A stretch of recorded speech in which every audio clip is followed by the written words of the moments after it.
ലോക്സഭാ തെരഞ്ഞെടുപ്പുമായി ബന്ധപ്പെട്ട് മാധ്യമങ്ങൾ സർവേ പുറത്തുവിട്ടിരുന്നു. ഈ സർവേയിൽ മുഖ്യമന്ത്രി പറഞ്ഞതെന്ന് വെച്ച് കഴിഞ്ഞാൽ പെയ്ഡ് സർവേ എന്നായിരുന്നു.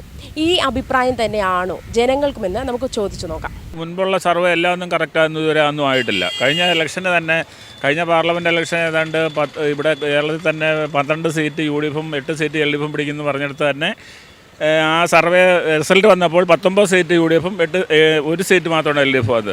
അതുപോലെ കേന്ദ്രത്തിൽ തന്നെ കഴിഞ്ഞ മൊത്തത്തിൽ വന്നപ്പോൾ ഏതാണ്ട് 140 സീറ്റോളം UDF ഐക്യം പിടിക്കുമെന്ന് പറഞ്ഞാൽ അതും വന്നില്ല. അപ്പോൾ സർവേ ഒന്നും എല്ലാം കറക്റ്റ് ആയിരിക്കണമെന്നില്ല. മാധ്യമ സർവേയിൽ വിശ്വസിക്കുന്നില്ല. ജനങ്ങളാണല്ലോ ഏറ്റവും വലിയ പ്രതീക്ഷ. ജനങ്ങളാണത് തീരുമാനിക്കേണ്ടത്. മാധ്യമങ്ങളവിടെ സർവേകൾ ഉണ്ടാക്കുന്നത്, പിന്നെ നമ്മൾ വിശ്വസിക്കാതിരിക്കാൻ പറ്റത്തില്ലല്ലോ.